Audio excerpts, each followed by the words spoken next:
오늘 또 이렇게 성도님들 많이 참석해 주시고 이렇게 보니까 반갑습니다.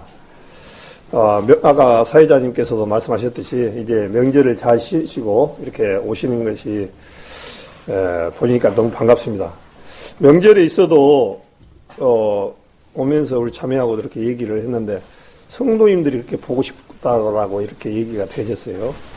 왜 그랬을까 이렇게 가만히 생각을 해보니까 참 영이 다른 사람하고 산다는 게 얼마나 고통스러운가 그런 부분을 느낍니다. 왜 그러냐면 가는 길이 다르고 또 생각과 모든 것들이 다르다 보니까 너무 안타깝고 그런 부분들을 많이 느꼈을 겁니다.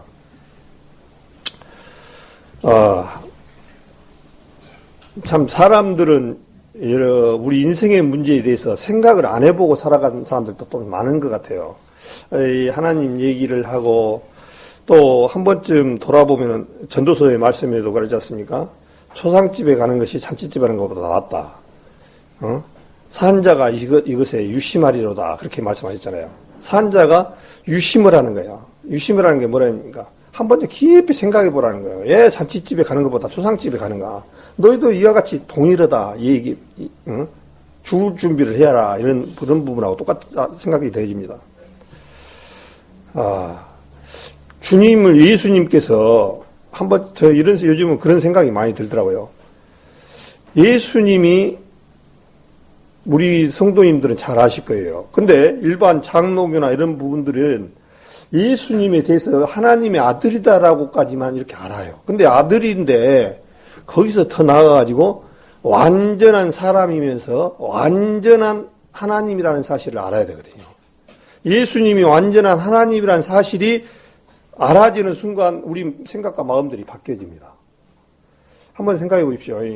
그분은 이 세상을 창조주이시고 이 세상을 지금도 그분의 손에서 움직여주셨던 분인데 이 땅에 오셔서 참 벌레만 또 못한 우리 인간들에게 죄를 위해서 골고다에서 손수 십자가에 달리셨습니다. 근데 그 달리는 과정이 예수님이니까 하나님이니까 고통이 없을 거다 이렇게 생각하시면 안 되고 동일하게 우리 사람하고 똑같습니다. 우리 사람하고 동일하게 예수님도 때로는 슬퍼하는 마음도 있었고 때로는 다니다 보니까 피곤도 하시고 수가성에 우물가에 갔을 때는 물을 좀 달라고 목이 말랐고 똑같아요. 예수님도 우리하고 똑같습니다. 우리 성도님들 어떻습니까? 하룻밤만 잠을 못 자도 참 컨디션이 안 좋고 참 그러잖아요.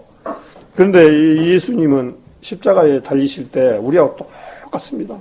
채찍에 맞고 머리에 가시면류관을 쓰시고 채찍에 맞고 옆구리에 창이 찔리고 손에 못이 박히고 발에 못이 박혀서 십자가에 달렸던 그분은 우리 육신으로 놀아보면 사람이 아닌 목수의 아들이 아닌 유대인들은 지금까지도 예수 구원을 받지 못한 이유가 목수의 아들이 아니냐 이렇게 바라봤던 거예요. 그래서 예수님 그 유대인들이 몰랐던 사람 때 십자가에 달릴 때 네가 하나님의 아들이면 거기서 내려와 봐라. 예? 자기 몸도 구원 못하면서 남들을 구원시킨다라고 이렇게 바라보는 거예요. 근데 예수님 마음 가운데 얼마나 안타까우고 했습니까? 내가 지금 달린 것은 능력이 없고 내가 그야말로 값어치 없어서 힘이 없어서 그런 줄 아냐. 12영 더 되는 영을 주님 보내서 이스라엘 백성이 어디든지 다 쓸어버릴 수 있는 그런 하나님 예수님이에요. 그래서 예수님이 베드로가 말고라에 길을 잘랐는데 칼로 길을 잘랐는데 기가 딱 떨어졌습니다. 근데 기를 들어서 딱 기에다 대니까 기가 붙어버렸어요. 이 한 가지만 보면 어떤 부분으로 생각이 납니까? 그냥 기 하나 잘라갖고 기 하나 붙였네 이렇게 생각 들으십니까? 이 세상에 기를 칼로 잘라갖고 떨어뜨렸는데 그걸 이렇게 가만히 대니까 붙이는 그런 의사가 있겠습니까? 얼마나 그 과정에 이 시간과 많은 시간들이 지나야 치료가 되잖아요. 또 이것도. 그런데 그냥 기 갖다 붙여서 이렇게 대니까 기가 말고로 기가 붙었습니다. 그분은 하나님이기 때문에 가능했습니다. 또 예수님 발길마다 어떤 일이 일어나냐니까 사람이 하지 못하는 일들을 다 하셨습니다. 그래서 예수님께서 지금 로마 병사들이 오고 이스라엘 유대인들이 자기도 몸도 하나 못 달려서 로마 병사들에 의해서 빌라도에 의해서 지금 십자가가 달린 줄 아냐. 지금 그렇게 말을 하는 거예요. 빨리 내려와 보라고. 내려와 보라고. 근데 예수님이 만약에 내려와 버렸으면 그건 내려올 능력이 없어서 못 내려왔겠습니까? 그런데 그걸 알지 못한 로마 병사들이나 이스라엘 유대인들은 어땠습니까? 예수님이 그분이 어떤 분인지를 모르고 희롱하고 그렇게 살아왔던 삶들을 지금까지 바라보고 있습니다. 그래서 지금까지 예수님이 어떤 분이라는 것을 알지 못하고 지금까지도 유대인들의 눈에는 감겼다라고 고린도후서 3장에 말씀을 해주셨습니다. 고린도후서 3장에 보면은 오늘까지 저희 눈이 희미하여 가려졌다 그랬습니다. 그래서 모세가 시내산에서 내려올 때 모세가 얼굴이 얼마나 광이 났던지 그 광채가 나서 그 광채를 가리기 위해서 수건으로 가렸다고 말씀하셨습니다. 그래서 이제 수건을 가렸는데 이스라엘 백성들은 오로지 모세를 바라보고 있고 모세의 율법을 통해서 하나님을 섬기는 것이 자르는 걸로 생각한 거예요. 그래서 이스라엘 백성들은 지금까지도 모세를 아주 가장 큰 위대한 선지자로 섬기고 그렇게 살아가고 있습니다. 그래서 특별히 또 모세가 죽었는데 모세의 무덤을 감춰버렸습니다. 하나님이. 이스라엘 백성들이 심지어나고. 그래서 지금까지도 모세의 무덤을 알지 못한다라고 말씀했어요. 아마 모세의 무덤이 이스라엘에 어디 있었으면은 예수님은 저리 가버리고 모세만 섬기고 그랬을 거예요. 그런데 오늘 이 순간이라도 유대인들한테 또 우리 이방인들한테 뭐라고 하냐면 수건을 벗은 모세의 얼굴을 벗어지는 것은 예수 그리스도를 통해서 벗어져야만이 벗어진다라고 말씀했습니다. 그래서 오늘 특별히 이렇게 말씀을 들은 것 중에 오늘 마태복음 11장 6절에 보니까 누구든지 그랬습니다. 누구든지 나를 인하여 실족하지 아니한 자는 복이 또 나시니라. 자, 여기 말 뜻을 보니까 누구든지 예수님으로 인해서 실족한 사람이 있다는 얘기죠. 지금 문맥상으로 보니까 누구든지 나를 인하여 실족하지 아니한 자는 복이 또 나시니라 그랬습니다. 이 말씀을 꼭 우리 성도님들 가져서 이 말씀이 그러니까 나도 실족할 수 있겠네 이렇게 생각하지 마시고 주님 오시는 날까지 예수님 한 분 붙들고 나는 가야겠다 그런 마음으로 가야 돼요. 그런데 지금 오늘 여기 말씀에 11장 내용이 지금 어떤 내용이냐니까요. 예수님이 이제 복음도 전하고 병 고치는 은사와 여러 가지 일을 했습니다. 그러니까 이제 여러 얘기가 들린 거예요. 그런데 이제 11장 1절에 보니까 예수께서 12 제자에게 명하시기를 마치시고 이에 저희 여러 동네에 가르치시며 전도하시려고 거기를 떠나가시니라. 요한이 옥에서 그리스도 하신 일을 듣고 제자들을 보내어 예수께 짜오되 오실 그이가 당신이 오니까 우리가 다른 일을 기다리오리까. 예수께서 대답하여 가라사대 너희가 가서 듣고 보는 것을 요한에게 고하되 소경이 보며 안진뱅이가 걸으며 문둥이가 깨끗함을 받으며 기머거리가 들으며 죽은 자가 살아나며 가난한 자에게 복음이 전파된다 하라. 그래서 지금 요한이 옥에서 지금 갇혀 있는데 요한은 어떤 생각이 들어가냐면 요한은 어떠냐면 예수님을 오기 전에 예수님의 길을 인도하는 메신저 역할을 하신다라고 성경에 그렇게 말씀하셨습니다. 그래서 이제 누가복음을 여기를 잡으시고 누가복음에 보면은 누가복음 1장을 보겠습니다. 누가복음 1장에 보면은 이제 세례 요한이 환생하는 장면이 누가복음에 정확하게 나와 있습니다. 1장 5절부터 보겠습니다. 1장 5절에 보니까 유대왕 누가복음입니다. 1장 5절 유대왕 헤롯 때에 아비야 바녀의 제사장 하나가 있으니 이름은 사가랴요 그 아내는 아론의 자손이니 이름은 엘리사벳이라. 이 두 사람이 하나님 앞에 의인이 주의 모든 규명과 규례대로 흠이 없이 행하더라. 엘리사벳이 수태를 못함으로 저희가 무지하고 두 사람이 나이 많더라. 마침 사가랴가 그 바녀를 차례대로 제사장의 직무를 하나님 앞에 행할세 제사장의 전례를 따라 제비를 뽑아 주의 성소에서 들어가 분향하고 모든 백성은 그 분향하는 시간에 밖에서 기도하더니 주의 사자가 저에게 나타나 향단 우편에 선지라. 사가랴가 보고 놀라며 무서워하니 천사가 일러 가로되 사가랴여 무서워 말라. 너의 간구함이 들린지라. 내 아내 엘리사벳이 내게 아들을 낳아주리니 그 이름을 요한이라 하라. 너도 기뻐하고 즐거울 것이요 많은 사람도 그의 남을 기뻐하리니 이는 저가 주 앞에서 큰 자가 되며 포도주나 소주를 마시지 아니하며 모태로부터 성령의 충만함을 입어 이스라엘 자손을 곧 저희 모든 하나님께로 많이 돌아오게 하겠습니다. 또 엘리야의 심령과 능력으로 주 앞에 앞서가서 아비의 마음을 자식에게 거스리는 자를 의인의 슬기에 돌아가게 하고 주를 위하여 세운 백성을 예비하리라. 사가랴가 천사에게 이르되 내가 이것을 어떻게 할리요? 내가 늙고 아내도 나이 많으니이다. 천사가 대답하고 가로되 나는 하나님 앞에 섰는 가브리엘이라. 이 좋은 소식을 전하여 내게 말하려고 보냄을 입었노라.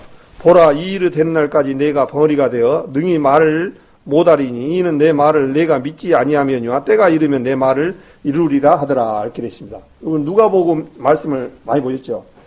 이 누가복음은 말 그대로 누가가 작성을 했습니다. 근데 이제 마태, 마가, 누가를 가서 공간복음이라 그러죠. 우리 많이 성경 공부도 하고 그랬죠. 공간복음이라는 것은 한 관점에서 바라본 시각을 공간복음이라 해요. 그래서 마태, 마가, 누가는 공간복음이고 요한복음은 공간복음이 아닙니다. 요한복음은 빛으로 오신 예수님을 증거하는 성경의 책이에요. 틀려요, 여기하고. 그래서 이제 누가는 주로 이방인들 위주로 이렇게 성경을 쓰셨다 생각하면 돼요.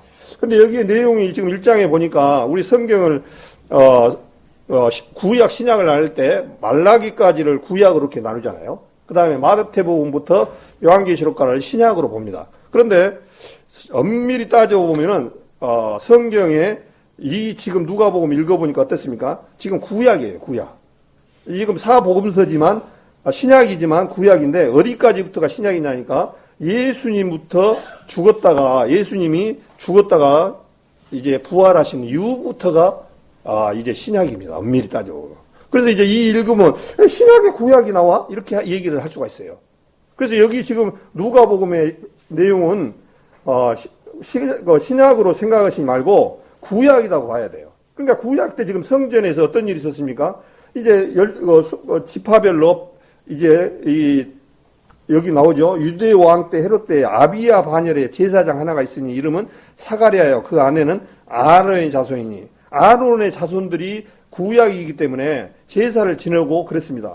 근데 이제 사가랴하고 엘리사벳 때 이제 아이가 없는 거예요. 이제 아이가 안 주는 거예요, 하나님께서. 그래서 이제 아이를 준다고 하셨는데 이제 뭐라고 하냐니까 이 엘리사벳이나 사가랴나 이런 사람들이 이게 나이가 많다 보니까 여기 18절에 보니까 사가랴가 천사에게 이르되 내가 이것을 어떻게 알리요? 나이가 늙고 아내도 나이 많으니이다. 그렇게 말을 하는 거예요.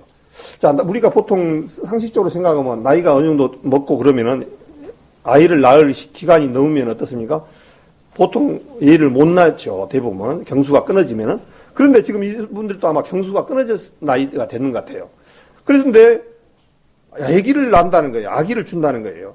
근데 어떤 아이를 주냐니까 여기 15절에 보니까 이는 저가 주 앞에서 큰 자가 되며 포도주나 소주를 마시지 아니하며 모태로부터 성령의 충만함을 입어 이스라엘 자손을 주 곧 저희 하나님께로 많이 돌아오게 하겠습니다.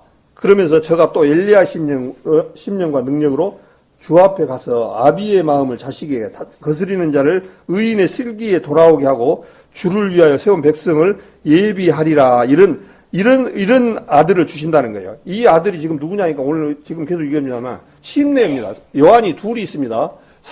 사도 요한과 심내 요한이 있습니다. 여기는 지금 심내 요한을 얘기하는 거예요. 심내 요한은 예수님보다 6개월 먼저 나셨던 분이에요.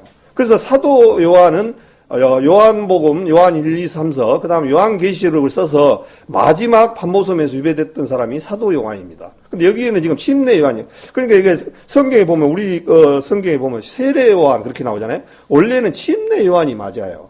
이 침례라는 부분이 물침자가 잠기침자입니다. 잠기침자. 우리 침례식을 할 때 물속에 푹 잠겨야 돼요. 그래서 나는 물속에 잠겼다는 얘기는 뭐냐면 나는 이미 죽었다가 나올 때 새로운 생명으로 나옵니다라고 세상 사람들에게 나는 하나님의 백성이 됐습니다라고 선포하는 하나의 의식행위예요. 그렇다고 해서 침례를 안 받았다라고 해서 구원은 아니다. 그런 차원이 아닙니다. 이거는. 그래서 침례는 물침례가 있고 성령 침례가 있습니다.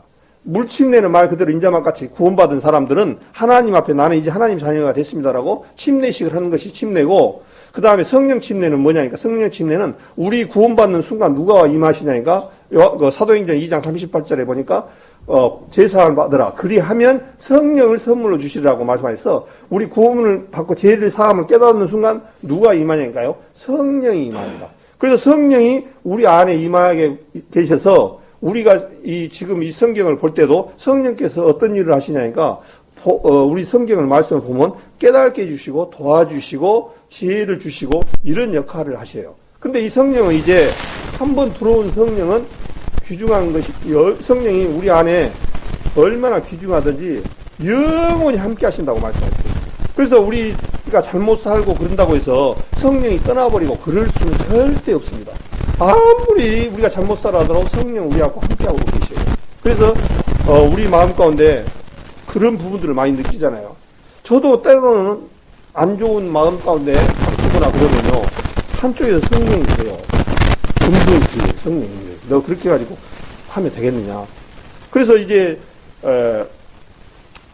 우리 구원받은 사람들은 바라보는 시각이 틀립니다. 또 생각하는 것이 틀립니다.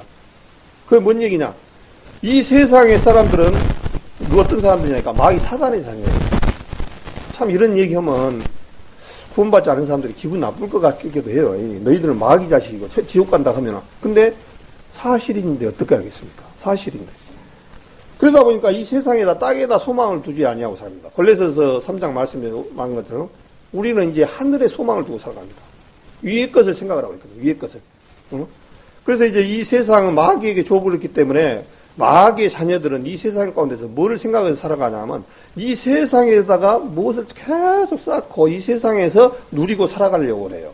그런데 우리 구원받은 사람들은 어떤 마음을 해야 되냐니까, 이스라엘 백성들처럼 6월절처럼 떠날 준비를 하고 살아가야 돼요. 그러면서 베드로전서 1장에도 보면은 나그네와 행인 같은 너희를 권하노니 그러잖아요.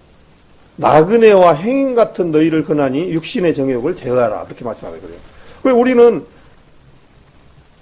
애국인과 나그네라는 거예요. 나그네는 이제 여기가 고향이 아니갖고 자기 고향을 갈 사람들을 애국인이고 나그네거든요. 그래서 나그네는 그 목적을 두고 이제 거쳐가는 과정이거든요. 그래서 이제 우리는 주님 나라에 가려고 하는 그런 소망을 거기다 둠으로 이 세상 것은 값어치가 없는 거예요. 값어치가. 그러다 보니까 어떻습니까? 생각하는 그런 부분들이 달라요. 세상 사람들은 여기다 바벨탑을 쌓고 여기다 살아가지만 우리는 이제 하늘에다 놓고 소망을 가지고 살아가려고 합니다.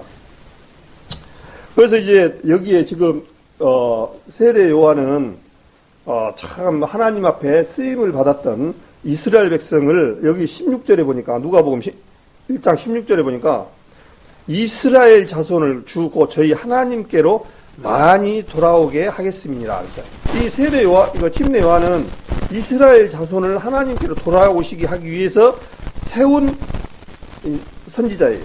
또 뭐라고 했냐니까 17절에 주를 위하여 세운 백성을 예비하리라 그랬어요. 이스라엘 백성은 어떤 거냐면요, 이스라엘 백성은 하나님의 주를 위해서 세운 백성이라는 거예요. 여기 주를 위하여 세운 백성.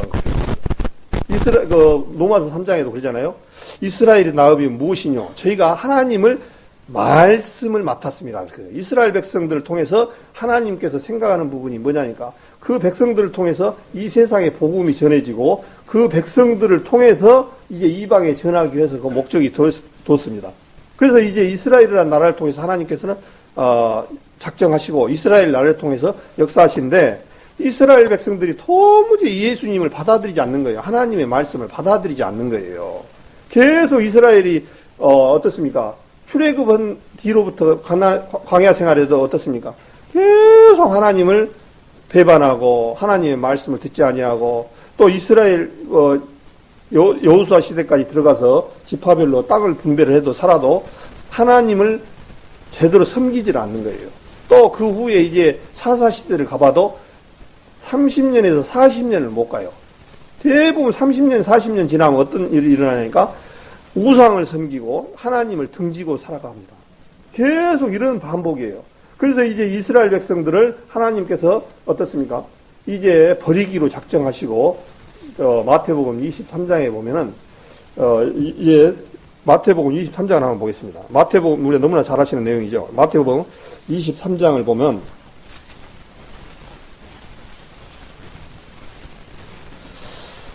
마태복음 23장의 37절부터 제가 읽겠습니다. 너무나 잘 아시는 내용이죠. 마태복음 23장 37절, 너무나 잘 아시는 내용입니다. 에루살렘아, 에루살렘아, 선지자들을 죽이고 내게 파송된 자들을 돌로 치는 자여, 암탉이 그 새끼를 날개 아래 모음같이 내가 네 자녀를 모으려 한 일이 몇 번이냐. 그러나 너희가 언치 아니하였도다. 보라, 너희 집이 황폐하여 버림받으리라. 내가 너희에게 이르노니 이제부터 너희는 찬송하리라. 주의 이름으로 오시는 이여 할 때까지 나를 보지 못하리라 하시니라. 그래서 주님은 그렇게 이스라엘 백성들을 하나님의 백성으로 만들고 또 그렇게 모으려고 했지만은 선지자들을 죽이고, 보낼 때마다 선지자들을 죽이고 돌로 치고 파송된 자를 돌로 치고 그렇게 살았단 말입니다. 그러면서 암탉이 그 새끼를 날개 아래 모음같이 내가 내 자녀를 모으라는 일이 몇 번이냐. 그러나 너희가 언치 아니하였도다. 그렇게 말씀을 하시고, 이제 시간 관계상 이스라엘의 그 모습은 나중에 그 부분은 좀 이어가기로 하라고 오늘은 이 침례 요한의 말씀을 계속 이어서 하겠습니다. 이제 사가랴하고 이제 엘리사벳하고한테 얘기를 합니다. 이거 너에게 아들을 준다니까 나이가 많은데 어떻게 내가 애를 낳습니까? 그런 거예요. 그러니까 어떤 일이 일어나니까 20절에 보니까 보라, 이 일이 되는 날까지 내가 벙어리가 되어 능히 말을 못하리니 이는 내 말을 내가 믿지 아니하면이와 때가 이르면 내 말을 이루리라 하더라. 그렇게 되어 있습니다. 이제 그 말을 안 믿으니까 이제 사가랴가 벙어리가 되는 사건이 일어납니다. 참 하나님은 어떻게 보면 무서운 하나님이에요. 사가랴하고 엘리사벳이 그냥 이름을 요한이라 해라. 그러니까 그대로 알겠습니다 하면 되는데 자기 생각이 또 들어가니까 그렇게 안 되는 거예요.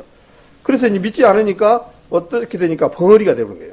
그래서 내 말을 믿지 아니함으로 벙어리가 되어져서 나오면서 말을 못 하는 거예요. 이제 사가랴가. 그래서 이제 세례 요한을 낳고 난 후에 그 벙어리 됐던 것이 풀어지는 그런 장면이 그 뒤로 나옵니다. 그래서 이제 이렇게 해서 세례 요한이, 침례 요한이 태어나서 이제 하나님의 메신저 역할을 하는 전령 역할을 하기 위해서 태어났던 사람입니다. 근데 마태복음 다시 11장에 들어가지고 마태복음 11장을 다시 보겠습니다. 이왕 봤으니까 14장으로 가겠습니다. 14장. 그런데 이제 침례 요한이 죽었는가를 한번 생각해 볼 필요가 있어서 한번 14장으로 가겠습니다. 마태복음 14장 1절입니다. 그때 분봉왕 헤롯이 예수의 소문을 듣고 그 신하들에게 이르되 이는 세례 요한이 저가 죽은 자 가운데서 살아났으니 그러므로 이런 권능이 그 속에서 운동하는도다 하더라. 전에 헤롯이 그 동생 빌리브 아내 헤로디아의 일로 요한을 잡아 결박하여 옥에 가두었으니 이는 요한이 헤롯에게 말하되 당신이 그 여자를 취한 것이 옳지 않다 했습니다. 이렇게 되어 있습니다. 지금 여기에 분봉왕 헤롯이 나옵니다. 이제 헤롯 대왕, 이 사람이 헤롯은 어디 사람이냐면 이 이두메라는 나라에 곧 에돔, 이두메가 어디냐니까 에돔이라는 나라입니다. 에돔 에서의 나라 에돔. 이 사람 에돔 사람인데 이 사람이 노마의 아부를 해가지고 이스라엘을 다스리는 분봉왕으로 나타나는 능력이 굉장히 많았습니다. 그래서 이제 이 헤롯이 이 아버지가 죽으니까 나서 세 아들이 이제 이스라엘 유대인들 땅을 분봉왕으로 이렇게 통치해 가는데 큰 아들 이름이 안티파스, 이 사람은 갈릴리 베리아 지역을 통치했고 두 번째 헤롯 빌립은 이 갈릴리 북동부 쪽을 다스렸던 사람이에요. 그 다음에 셋째 아들인 아킬레움은 사마리아, 유대 이런 쪽을 지배를 했던 아들들이에요. 근데 여기에 보니까 헤롯이 누구냐니까 그 전에 헤롯이 그냐니까 제일 큰 형이 그 동생의 빌리브 아내 헤로디아를 아내로 삼아버렸어요. 그러니까 이 자세한 내용은 제가 잘 모르겠습니다만은 내용상으로 보니까 어떤 일이 있었냐니까 둘이 바람난 것 같아요. 네? 이 내용이 좀 자세히 나왔는 부분 여기를 잡으시고 마가복음 6장인가를 한번 보겠습니다. 마가복음 6장에 보니까 좀 더 자세하게 나와 있어요. 마가복음 6장 16절부터 제가 읽겠습니다. 마가복음 6장 16절부터 제가 읽겠습니다. 헤롯은 듣고 가로되 내가 목배인 요한 그가 살아났다 하더라. 전에 헤롯이 자기가 동생 빌립의 아내 헤로디아에게 장가든 거로 이 여자를 위하여 사람을 보내어 요한을 잡아 옥에 가두었으니 이는 요한이 헤롯에게 말하되 동생의 아내를 취한 것이 옳지 않다 했습니다.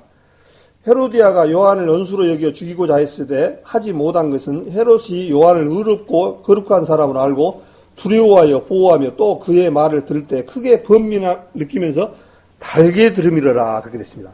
이거 마가복음에 보니까 이 헤롯에 대해서 더 정확하게 이렇게 되어 있습니다. 그래서 이 아내 헤로디아에 장가 들었다고 얘기를 나왔더라고요. 그래서 제가 봤을 때 제수씨인데 어떻게 장가를 또 들어요? 제가 봤을 때는 두 사람이 바람나가지고 빌립의 아내를 이 형이 아내가 취해갔던 것 같아요. 그러니까 이제 그 얘기를 들은 요한이 당신이 잘못했다. 헤로당한테 이제 얘기하는 거예요. 당신 그렇게 잘못했다. 어떻게 그런 일이 있으냐. 이스라엘 땅에서 그렇게 이런 데서 있을 수 있느냐. 하니까 요한을 잡아다가 옥에 가두었습니다. 근데 이제, 잘 아시다시피, 여기, 마가복음 폈으니까 21절에 마침 기회 좋은 날이 왔으니 곧 헤롯이 자기 생일에 대신들과 천부장들과 갈릴리 기인들로 더불어 잠치할세. 헤로디아의 딸이 친히 들어와 춤을 추어 헤롯과 및 함께 앉은 자들을 기쁘게 한지라. 왕이 그 아이에게 이르되 무엇이든지 그거라는 것을 내게 구하라. 내가 주리라고 얘기한 거예요. 그래서 생일날 자기 제수씨에서 난 아이 헤로디아로 인하여 이제 춤을 추고 하니까 기쁘게 하니까 무엇을 필요하냐 하니까 자기 엄마가 시킨 거예요. 요한을 목을 거두게 만들어라. 그런데 무엇이든지 준다고 약속을 했으니까 약속을 안 지킬 수가 없으니까 번민하면서 이 침례 요한은 의롭고 거룩한 사람으로 알고 많은 사람들한테 존경을 받고 지도자로서 그렇게 받으니까 겁이 나는 거예요. 막상 옥에 가뒀네. 근데 목을 취해서 달라고 하니까 얼마나 겁이 났겠습니까? 근데 또 체면상 안 줄 수가 없어. 그러니까 침례 요한을 옥에 가둔 침례 요한을 병사들을 시켜가지고 목을 잘라서 죽이는 사건이 났습니다. 그래서 지금 그 내용이 오늘 주제가 마태복음 11장 오늘 읽었던 그 내용입니다. 다시 마태복음 11장으로 가겠습니다.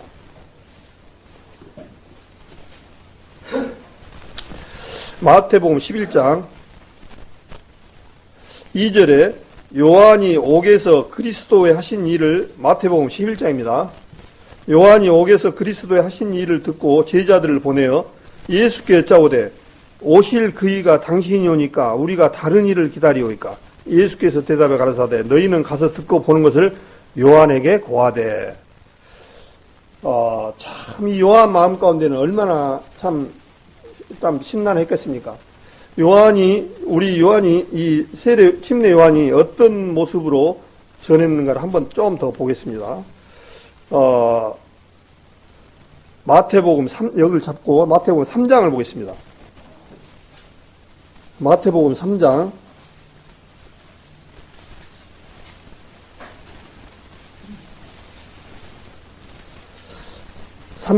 11절 제가 읽겠습니다. 나는 너희로 회개케 하기 위하여 물로 세례를 주거니와 내 뒤에 오시는 이는 나보다 능력이 많으시니 나는 그의 신을 들기도 감당치 못하겠노라. 그는 성령과 불로 너희에게 세례를 주실 것이요 손에 키를 들고 타작마당을 정하게 하사 알곡은 모아 곳간에 들이고 쭉정이는 꺼지지 않는 불에 태우시리라. 참 이 말을 들으니까 얼마나 무서운 말입니까? 아니, 또 세례 요한이 예수님을 지금 소개를 하는데 얼마나 했냐면 나는 너희로 회개케 하여 물로 세례를 주거니와 내 뒤에 오시는 분이 한 분 있는데 그분이고 예수님입니다. 내 뒤에 오시는 이는 나보다 능력이 많으시니 나는 그의 신을 들기도 감당치 못하겠노라. 지금 세례 요한이 예수님을 뭐라고 표현하니까 나는 그분이 얼마나 능력이 많으신 분이냐면, 많고 거룩하시냐면, 그래 신을 들고 예수님의 신들기조차도 나는 버거운 사람이다라고 얘기하는 거예요. 그 정도까지 예수님에 대해서 전령으로서 아주 정확하게 보고 그렇게 살았던 사람이에요. 그러면서 그는 성령과 불로 너에게 세례를 주실 것이요. 그러면 그가 누구냐면 예수님이거든요. 성령과 불로 너에게 세례를 주신다. 그렇게 해요. 그래서 이제 성령 침례를 보통 얘기를 하시면서 성령과 불로 너에게 세례를 준다는 얘기는 심판을 의미하고 있습니다.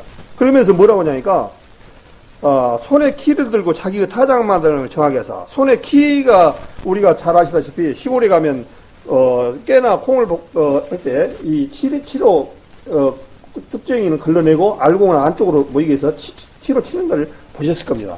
근데 이 키를 들고 자기가 타작마당을 정하게 한다는 거예요. 타작마당에 깨끗하게 한다면서 알곡하고 쭉쟁이를 걸러낸다는 거예요. 그러면서 알곡은 모아 국간에 들이고 쭉정이는 꺼지지 않는 불에 태우신다. 이분이다는 거예요. 그래서 주님은 지금 구원받은 사람들은 알곡이고 구원받지 못한 사람은 쭉정입니다. 우리 시골에 가보면 어떻습니까? 농사 짓고 나서 가을에 농사를 짓고 나서 탈곡을 한 다음에 탈곡하는 의미가 뭐겠을까요? 알곡을 찾기 위해서 탈곡을 하잖아요. 그러면 의미가 없잖아요. 탈곡을 해가지고 알곡은 어떻습니까? 가만이나 마대에다 담아가지고 곡간에다 들여. 예, 이거 탈곡을 했는데도 핵심이 뭐냐니까 이 알곡이란 말입니다. 이 알곡 없으면 탈곡할 이유가 없어요. 그래서 탈곡을 해가지고 곡간에다 넣는 이유가 그것을 먹고 자기 어떤 팔기도 하고 그 양식을 하기 위해서 곡간에 넣고, 쭉정이는 꺼지지 않는 불에 태우셔야 된다. 그렇게 말씀입니다. 그래서 쭉정이는 어떻습니까? 시골에 가보면은 알곡은 곡간에 넣고 쭉정이는 불을 태워가지고 불을 살라버립니다. 이 말씀을 보면 이제 마지막 때 심판 때 똑같아요. 오로지 주님은 하나님의 백성을, 이 세상의 백성을 만드는 일이고, 하나님이 자기 신부로 몸된 교회로 혼인하고 결혼을 하기 위해서 하나님께서 준비하고 혼인잔치를 준비하고 계셔요. 그래서 교회가 우리 신부이기 때문에 이 신부가 되려면 어땠습니까? 구원을 받아야 돼요. 그래서 구원받은 사람들을 모으고 있는 지금 알곡들을 모아오고 있는 거예요. 그래서 이제 이 말씀만 보면 많은 사람들이 그래요. 사랑이 많으신 주님이, 예수님이 어떻게 지옥을 만들었어? 지옥은 없을 거야. 사랑이 많은데 어떻게 감히? 역으로 생각하면 돼요. 지옥이 없으면요, 뭐하러 예수님이 골고다에 왔습니까? 십자가에 달렸습니까? 그러잖아요. 살릴 이유가 없어요. 지옥에 넣지도 않고 똑같은 사람으로 그냥 마귀 집단이나 하나님의 집단이나 똑같이 그냥 두리뭉실하게 살아갈 것 같으면 예수님이 골고다에 뭐하러 오셨냐고요. 지옥이 있다는 건 확실한 증명이 저는 한 가지가 골고다에서 돌아가신 그것을 보면 지옥이 있다는 것은 확실합니다. 그건 틀림없는 얘기예요. 공의 하나님이에요. 그래서 죄는 주님은 절대 죄하고는 합할 수가 없어요. 그래서 고린도후서에도 보면은 고린도후서 6장입니까? 보면은 벨리알과 주님이 합해지지 못하고 있잖아요. 또 믿는 자와 믿지 않는 자가 어찌 같이 함께 합해지냐고 말씀하셨어요. 참 주님은 무서운 분이에요. 실제로 어떻게 보면 그냥 사랑이 많지만은 엄격히 죄와 은혜와 하나는 섞어질 수가 없어요. 기름과 물입니다. 절대로 이것은 섞어질 수 없어요. 그러니까 이거를 이것을 깨달지 못한 그런 종교단체들은 종교통합운동, WECC 이런 데가 뭐냐? 여기에도 신이 있고 저기도 신이 있으니까 두리뭉실하게 그냥 우리 좋게 편하게 그냥 평화롭게 살자. 얼마나 보기 좋은 말이에요. 그런데 주님은 그게 아니에요. 이 세상에 믿지 예수님으로 말미암아 거듭나지 못한 사람은 쭉쟁이라는 얘기예요. 쭉쟁이. 여기 분명히 태운다고 그랬잖아요. 쭉쟁이. 알곡과 곡간을. 그래서 마태복음 13장에도 씨 뿌리는 비유에서도 뭐라 했습니까? 가라지와 알곡이 나오잖아요. 가라지가 쭉정이나 마찬가지예요. 우리 시골에 농사 지어보면, 옛날 모판에다 심을 때는, 모판에다, 피라고 있죠. 여기로 따면 가라지인데. 피를 같이, 심으려고 심은 게 아니라 섞여 있죠. 그래서 그것이 모판에서 자라다가 보면은, 그냥 논에다 이양을 해갖고 크단 말입니다. 처음에는 몰라요. 키도 크고, 똑같이 자라고 하다 보니까 몰라, 잘. 좀 지나니까 피가 쏙 잘 받아먹고 올라옵니다. 벼하고 이렇게 차이가 상당히 차이 나요. 그러니까 주님께서 뭐라 하냐면 저 가라지를 뽑아버릴까요? 그러니까 놔두라는 거예요. 예수님이 예수님한테 가라지를 가서 뽑을까요? 그러니까 놔두라는 거예요. 추수 때에 가서 뽑아버린다는 거예요. 예? 우리 주님이 전부 어떤 얘기냐면 가르는 역할을 하는 거예요. 가르는 역할을. 알곡과 쭉정이, 믿는 자와 믿지 않는 자, 지옥과 천국, 이런 식으로. 그래서 우리 구원받은 성도님들은 정말 여기서 알곡에 어디에 들어가니까 콧간에 든다는 거예요. 얼마나 감사합니까, 이게. 그래서 이제 이런 세례 요한이 이렇게 말씀을 하셨는데 11장에 다시 가겠습니다. 마태복음 11장에 11장 내용이 그런 거예요. 그래서 이제 세례 요한이, 침례 요한이 옥에 갇혔는데 저분이 분명히 하나님이고 예수님인데, 세례 요한은 자기를 구원해주고 이스라엘 백성들을, 이 억압에서 벗어나게끔 해줄 그런 부분으로 기다리고 있었습니다. 왜 그러냐면 그 당시 이 이스라엘이라는 나라는 너무너무 힘들게 살아왔어요. 우리 36년 동안 일본한테 억압받는 시간은 이것은 아무것도 아니죠. 우리가 아시다시피 이 이스라엘은 유대인들은 아시리아, 바벨론, 페르시아, 로마, 그리스 로마를 거쳐서 완전히 나라 없이 뺏기고 주권도 없이 이런 모든 것을 다 빼앗기고 살아가는 시대였습니다. 그 당시 그래서 빌라도가 로마 사람인 빌라도가 와서 통치하고 있는 그 시대입니다, 지금. 그러니까 이 이스라엘 백성들 마음 가운데는 어떻게든지 이 빌라도라든가 이 로마 폭정으로부터 벗어나기를 바라고 있었던 거예요.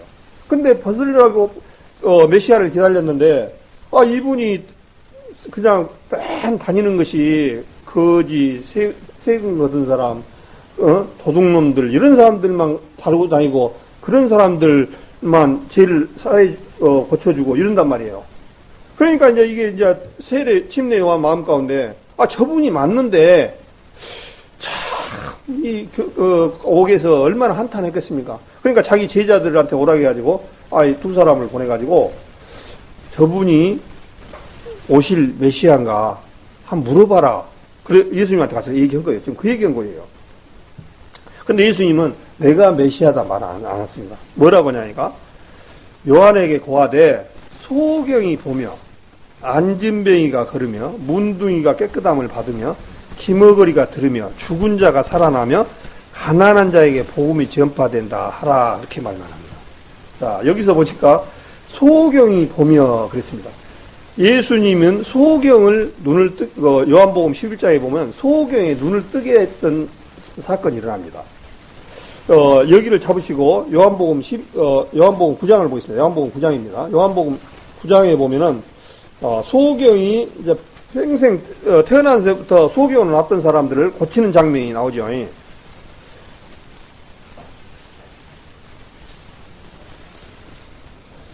요한복음 9장에 가봐서 보면은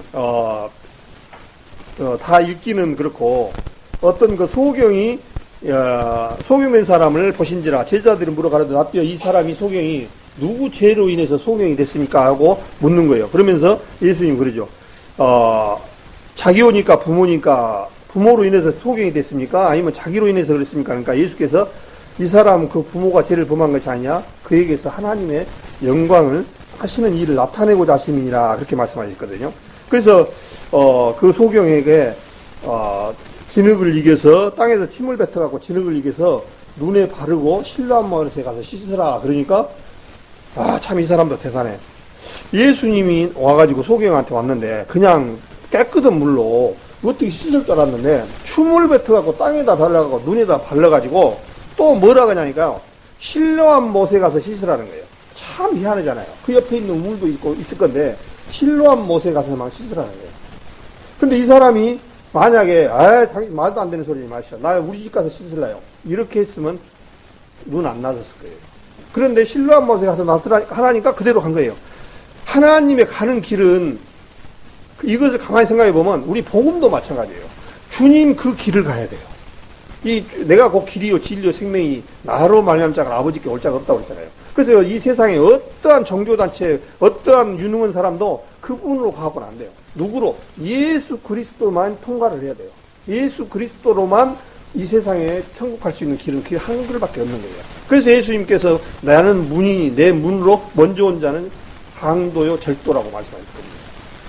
그래서 이 세상에 문으로 오신 예수님을 통과해야 되거든요. 그래서 이 사람을 눈을 그대로 했더니 신랑못에 가서 씻었더니 눈이 떠졌습니다. 그러니까 이제 유대인들이 막 이상하게 생각한 거예요. 아, 어떻게 눈을 떠졌어? 또 많은 사람들이 이제 예수님을 죽이려고 여러 가지 작정을 하는 거예요. 그러면서 9장 32절에 보면요. 요한복음 9장 32절에 보니까 요한복음 9장 32절에 보겠습니다. 창세 이후로 소경으로 난 자가 눈을 뜨게 하였다함을 듣지 못하였으니 이 사람이 하나님께로 오지 아니하였으면 아무 일도 할 수 없으리이다. 이렇게 되어 있습니다. 그러니까 이 세상이 창세 이후로 생긴 이후로 소경으로 난 자가 눈을 뜨게 하였다는 것을 듣지를 못했다는 거예요. 그러니까 뭔 얘기냐면요.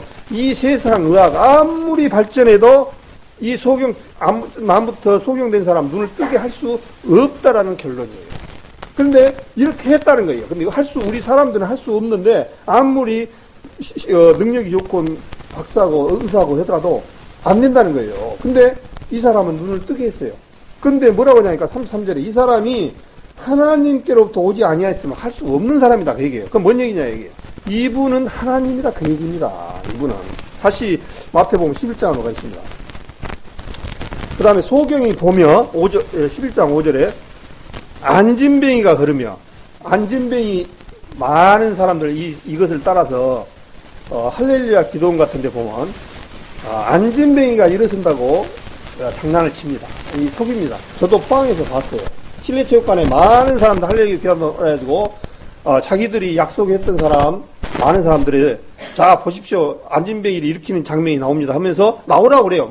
예. 근데 안진뱅이를 이제 이렇게 세웁니다. 세워갖고 이렇게 세웠다는 거예요. 그러니까 많은 사람들이 박수치고 막 진짜 그런 줄 알아요. 그래 전부 속임수입니다. 속임수. 다 사람들 가면 그대로 앉아있어요.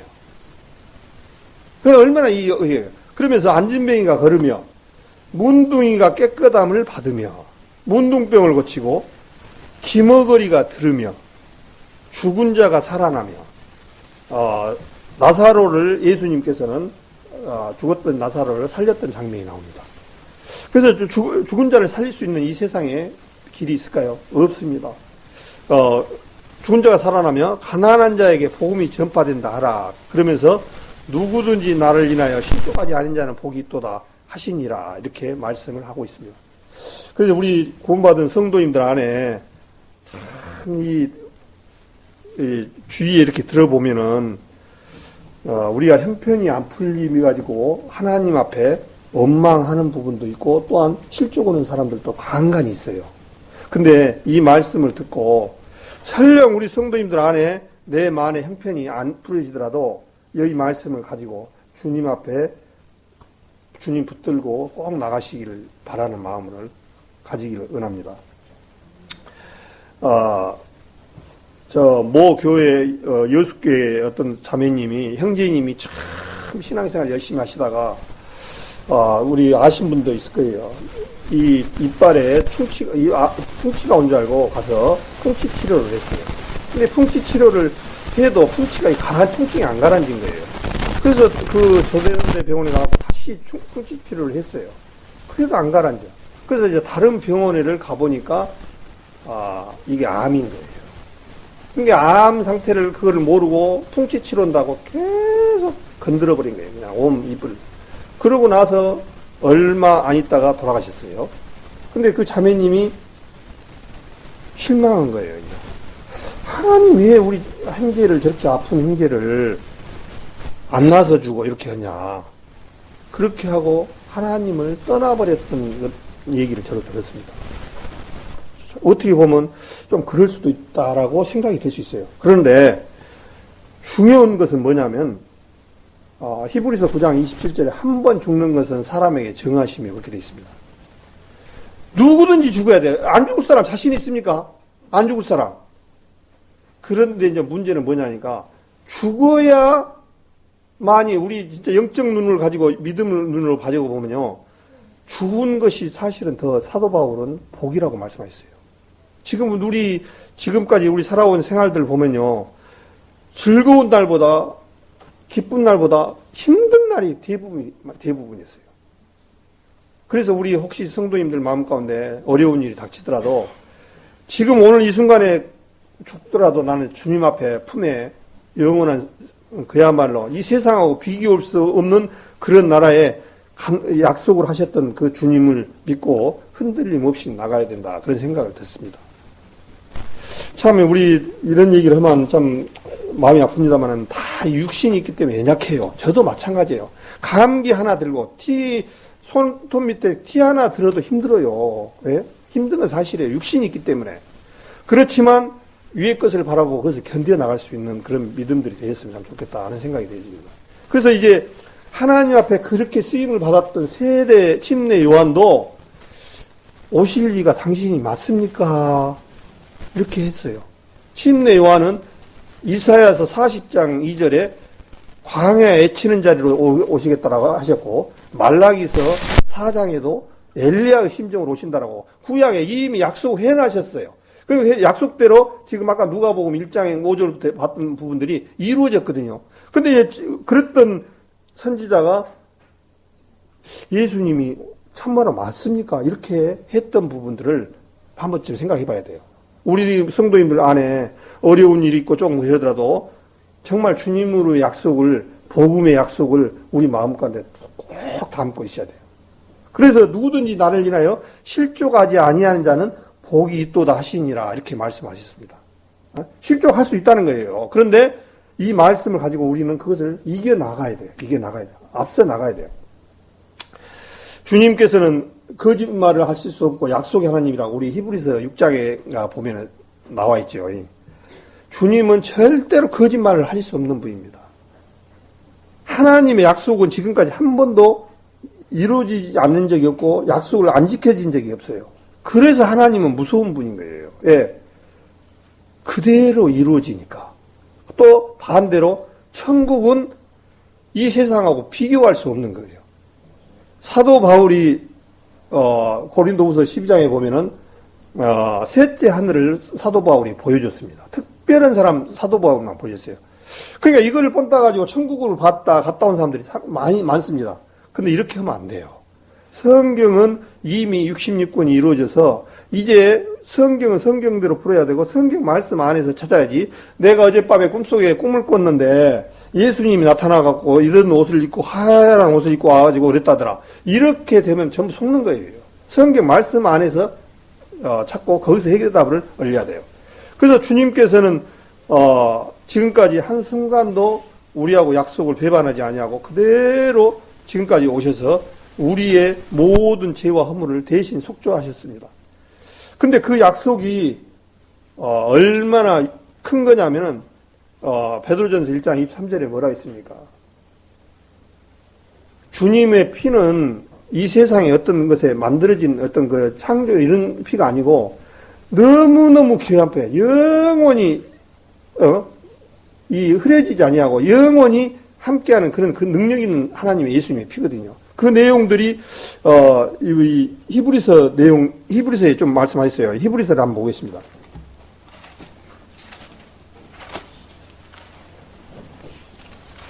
히브리서 10장을 보겠습니다.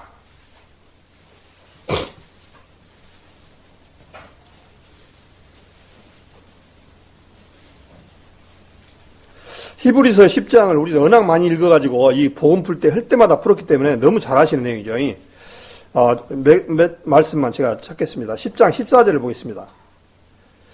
저가 한 제물로 거룩하게 된 자들을 영원히 온전케 하셨느니라. 또한 성령이 우리에게 증거하시되 주께서 가라사대 그날 후로는 저희와 세울 언약이 이것이라 하시고 내 법을 저희 마음에 두고 저희 생각에 기록하리라 하신 후에 또 저희 죄와 불법을 내가 다시 기억지 아니하리라 하셨으니 이거 18절 같이 읽겠습니다. 이것을 사하셨은즉 다시 죄를 위하여 제사 드릴 것이 없느니라 이렇게 했습니다. 다시 제사 드릴 것이 없어요. 예수님의 피를 다시 제사 드린다라면은 그 예수님의 피는 그야말로 이런 시궁창물하고 똑같은 게 되는 거예요. 다시는 제사 드릴 것이 없다는 거예요. 그러면서 뭐라고 말씀하시냐니까 23절에 또 약속하신 이는 미쁘시니 확실하시니 우리가 믿는 도리의 소망을 움직이지 말고 굳게 잡으라는 거예요. 굳게 잡으라는 거예요. 더 이상 이 말씀에 더거나 빼거나 할 것 없이 이 말씀을 굳게 잡아서 흔들림 없이 꼭 나가야 됩니다. 확실하게 나갑니다. 그러면서 29절에 28절 보겠습니다. 모세의 법을 폐한 자도 수세 증인으로 인하여 불쌍히 여김을 받지 못하고 죽었거든. 하물며 하나님의 아들을 받고 자기를 거룩하게 한 언약의 피를 부정한 것으로 여기고 은혜의 성령을 욕되게 하는 자가 당연히 받을 형벌이 얼마나 더 중하겠느냐 너희는 생각하라 그렇게 말씀했습니다. 옛날 구약 때 어떻습니까? 소잡고 양잡고 또 이렇게 했던 그런 부분 짐승의 피도 7번 뿌려서 죄를 사하는 그런 고귀한 편인데 하물며 하나님의 아들을 거룩하게 한 언약의 피를 부정한 것으로 여긴다는 얘기예요. 그게 잘못하면은 갈라디아 교회처럼 예수님의 보혈을 한 가지만 필요 없이 어느 정도 행위가 필요하다든가 또 열심을 안 품으면 안 된다든가 이렇게 되어버린다라면은 지금 어떤 얘기를 되냐면 예수님의 여기 29절 내용에 아들을 받고 자기를 거룩한 언약의 피를 부정한 것으로 여기는 거예요. 이 세상에 분명히 말씀드리지만 이 18절 말씀에 10장 10절에 이것을 사하셨으니 다시 제사를 위하여 제사 드릴 것이 없느니라라고 이미 완성을 하셨습니다. 흔들림 없이 우리 성도님들 흔들림 없이 나가야 됩니다. 그래서 이제 아까 우리 구원받은 성도님들이 성경에 보면은 조금 이제 잘 우리 성도님들이 잘 새겨 들으시길 바랍니다. 그래서 우리 구원받은 사람들은 안 아프고 어떻게 그냥 살아갈 수 없느냐 그렇게 생각하시면 안 됩니다. 우리 구원받은 사람도 동일해요. 이 세상에 살아가는요.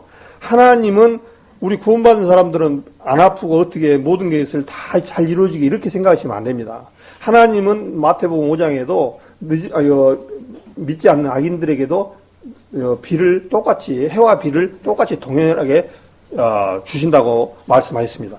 그래서 이 사도 바울도 굉장히 어떤 까지 있냐면은 사도행전 19장을 한번 보겠습니다. 사도 바울이 어떤 모습이었는가를 한번 보겠습니다. 사도행전 19장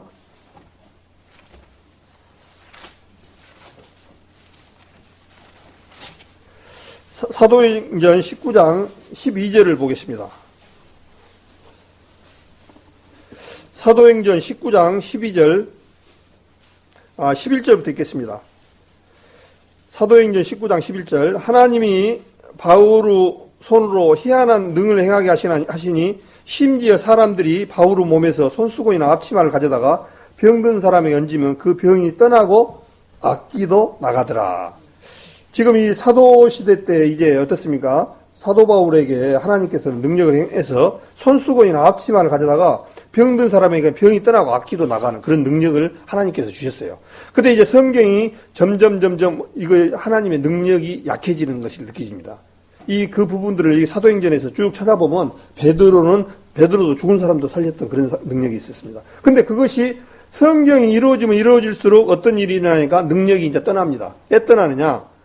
이제 성경이 완성이 되지면 그런 표적과 이적이 필요가 없습니다. 표적과 이적이 이제 필요가 없는 시대에 접어들는 거예요. 이 모든 것은 다분히 이제 성경 안에서 다 찾아가게끔 하나님이 말씀을 해 놓으셨어요. 그래서 우리가 잘 아시다시피 고린도후서 12장을 보겠습니다. 우리 사도 바울 선생이 어떤 어려움을 겪으셨는가? 고린도후서 12장을 보겠습니다. 자, 사도 바울 선생이 그렇게까지 앞치마나 이런 손수건을 갖다가 대고 병들까지 나왔던 그런 사도 바울 선생이 어떤 일을 있었냐니까 사도 바울 선생이 이제 낙원을 보여주셨습니다. 산층층 셋째 하늘을 보여주셨는데 거기서 가히 이르지 못한 말이라고 말씀하셨어요. 그러니까 이 사도 바울 선생은 천국을 보여주셨어요. 근데 천국이 말로 표현할 수 없는 그런 거예요. 그런데 7절에 뭐라고 하냐니까요. 고린도후서 12장 7절에 여러 계시를 받은 것이 지극히 크므로 너무 자고하지 않게 하시기려고 내 육체의 가시 곧 사단의 사자를 주셨으니 이는 나를 쳐서 너무 자고하지 않게 하려 하심이니라. 이것이 내게서 떠나기 위하여 내가 3번 주께 간구하였더니 내게 이르시기를 내 은혜가 내게 족하도다. 이는 내 능력이 약한 데서 온전하심이라 하신지라 그랬습니다. 자, 사도 바울이 어떤 거냐, 사단의 가시라고 말씀하셔서 얼마나 힘들었으면 3번이나 죽게 간구했다는 거예요. 주님, 내 병을 고쳐주십시오. 간구했더니 이르기를 내 은혜가 내게 족하도다. 사도 바울이 능력이 있으면 자기 병을 나서버려야죠. 근데 이제 이런 부분이 떠나가는 거예요. 그러면서 또 이제 갈라디아서를 한번 보겠습니다. 사도 바울의 갈라디아서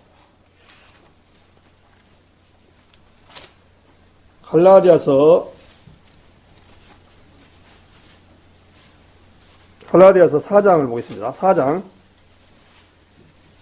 갈라디아서 4장을 보겠습니다.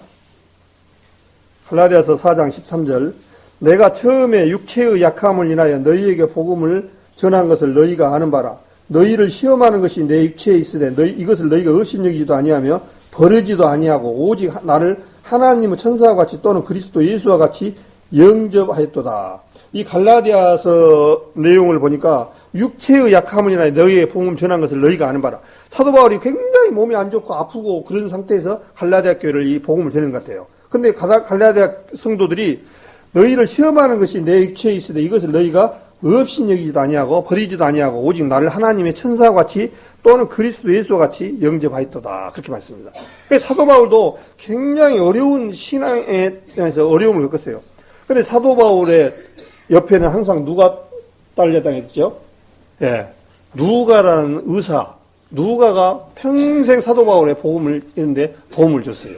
예? 그래서 이 사도 바울도 이런 어려움을 겪었고, 그 다음에 이왕 찾았으니까 빌립보서를 한번 보겠습니다. 빌립보서 2장을 보겠습니다. 빌립보서 2장 25절을 제가 읽겠습니다. 빌립보서 2장 25절. 그러나 에바브라 디도를 너희에게 보내는 것이 필요한 줄로 생각하노니 그는 나의 형제요 함께 수고하고 함께 군사된 자요 너희 사자로 나를 쓸 것을 돕는 자라. 그가 너희 무리를 간절히 사모하고 자기 병든 것을 너희가 들은 줄 알고 심히 근심한지라. 저가 병들어 죽게 됐으나 하나님이 저를 긍휼히 여기셨고 저뿐 아니라 또 나를 긍휼히 여기사 내 근심 위에 근심을 면하게 하셨느니라. 그렇게 되어 있습니다. 이 에바브라 디도라는 사람이 이 빌립보 교회의 성도고 이 빌립보 교회에서 굉장히 아마 정확한 직분은 모르겠는데 어떤 직분을 맡아서 앞에서 이름을 열심히 했던 분 같아요. 에바브라 디도가. 근데 이분이 사도 바울은 지금 어떻게 평가를 하냐니까 그는 나의 형제요 하고 함께 수고하고, 이 성경에서 사도 바울이 굉장히 에바브라 디도를 지금 죽게 세우고 굉장히 귀한 형제로 지금 한 거예요. 함께 수고하고 함께 군사된 자요 너희의 사자로 나의 쓸 것을 돕는 자라. 그래서 빌립보 교회에서 사도 바울이 이제 옥에 갇히고 여러 가지 로마에 옥에 갇히고 그럴 때 물질로 아마 많이 이 에바브라 디도가 찾아보고 그랬던 사람 같아요. 근데 이 사람이 병이 들었던 거예요. 하나님을 섬기는 사람이었으면 왜 병이 들면 안 되는데 병이 들었을까요? 물론 이제 이 에바브라 디도는 하나님 앞에 치유함을 받는 그런 일도 나옵니다. 그 다음에 디모데후서를 한번 보겠습니다. 디모데후서 4장을 보겠습니다. 디모데후서 4장 20절을 보겠습니다. 디모데후서 4장 20절.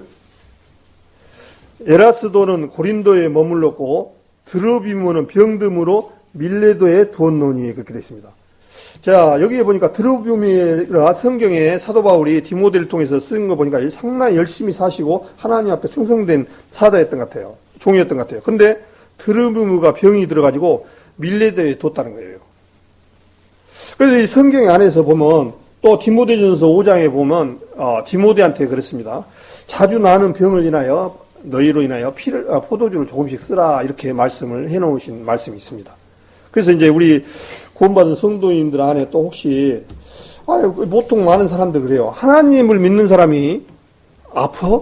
또 뭐가 안 돼? 이런 식으로 생각해요. 기복신앙적인 부분들이 많이 있습니다. 그런데 우리는 좀 그런 부분들을 잘 봐야 돼요. 요한복음 6장에 보면 생명의 떡으로 오신 예수님이 이제 오병이의 사건이라든가 여러 가지 기적과 이적으로 인해서 덕을 보려고 예수님을 믿고 사니까 예수님이 산으로 도망간 사건이 일어납니다. 그러니까 이제 더 이상 나올 곳이 없으니까 다 제자들의 이런 사람들이 다 도망을 가요. 그러니까 베드로 보고 그러죠. 너도 가려느냐? 그러니까 영생의 말씀이 계시며 주는 그리스도의 살아계신 하나님이 내가 어디로 가오리까? 그렇게 말씀하시거든요.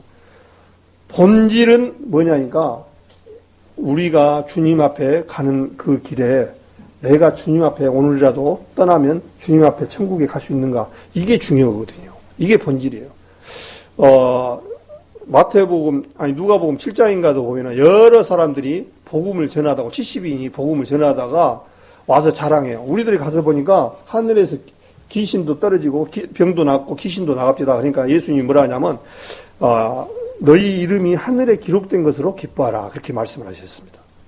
그래서 우리 한 번 죽는 것은 사람에게 정하시며 그 후에는 심판이 있다는 사실을 꼭 가지고 있어야 돼요. 그래서 오늘 말씀을 드리는 핵심이 침례 요한 같은 사람도 시험에 들었던 사건을 오늘 봤습니다.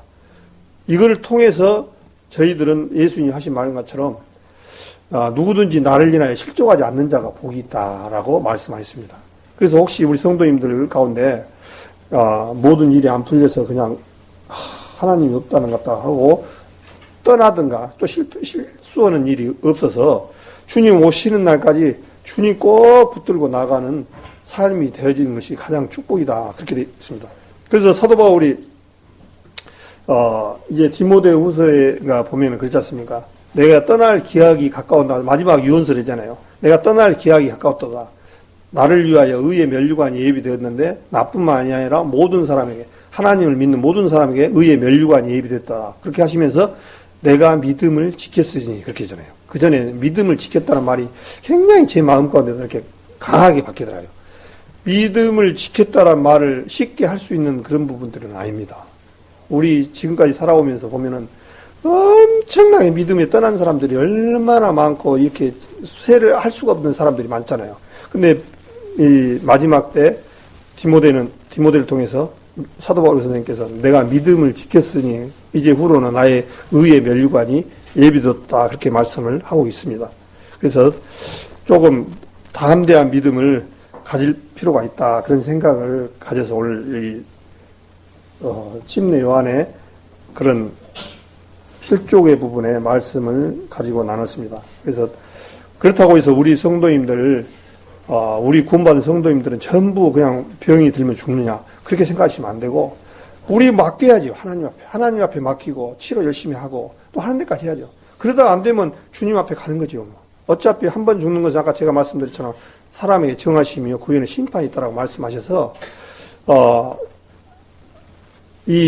우리가 죽는 것이 뭐 때문에 죽습니까? 죄 때문에 죽지 않습니까? 죄 때문에 죄가 아담에부터 물려받은 이 죄로 말미암아 우리 세상 사람들은 저주받은 속에서 살 수가 없기 때문에 죄와 함께 할 수 없기 때문에 다 죽어야 됩니다. 죽은데 이제 그 후회가 문제 있죠. 그 후에는 심판이 있다라고 했는데 그 심판은 어땠습니까? 지옥 가는 심판과 천국 가는 심판이 있습니다. 그래서 이제 우리 구원받은 사람들은 오늘이라도 간다 하면은 이 세상 눈물 없고 슬픔 없는 그것에 간다는 생각을 요한계시록에 말씀하셨기 때문에 그것은 가히 또 사도 바울이 가히 이르지 못할 말이라고 말씀. 얼마나 시험에 이 세상 표현을 가지고도 쓸 수 없는 그런 표현을 말하는 거야. 가히 이르지만 가히 이르지 못한 말. 이 꽃 한 송이 한번 여기 보시면요. 이 세상에 어떠한 색으로도 이 꽃을 모양을 정확하게 낼지를 못한대요. 근데 내는 흉내만 내는 뿐이죠. 이렇게.